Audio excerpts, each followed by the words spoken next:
बरेच मित्र कन्फ्युज असतात की लाईट वेटनी वर्कआउट केलं पाहिजे की हेवी वेटनी वर्कआउट केलं पाहिजे. तर आज तुम्हाला मी याच्याबद्दल सांगणार आहे की लाईट वेटनी जर का आपण वर्कआउट केलं हे बिगिनर्ससाठी आहे. बिगिनर्ससाठी थोडं जास्त कन्फ्युजन वाटतं.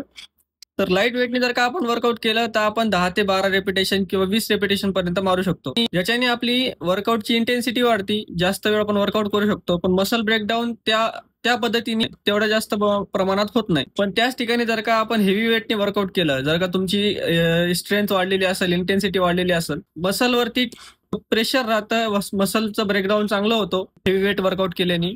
आणि जेवढं मसल तुटतील तेवढं जास्त रिबिल्ड होतील. त्याला चांगला डाएट जर का दिला, प्रोटीन इंटेक चांगला जर का ठेवला, तर आपण चांगल्या प्रकारे मसल पुट ऑन करू शकतो. तर या पद्धतीने आपण इंटेन्स वर्कआउट करून मसलची इंटेन्सिटी वाढू शकतो, मसलची साईज वाढू शकतो. पण हेवी वर्कआउट तुम्हाला जर का 8 ते 10 रेपिटेशन पर्यंत जात असेल किंवा 12 रेपिटेशन पर्यंत जात असेल, त्याच हेवी डंबेलनी किंवा त्याच बारबेलनी, त्याच वेटनी तुम्ही वर्कआउट करा.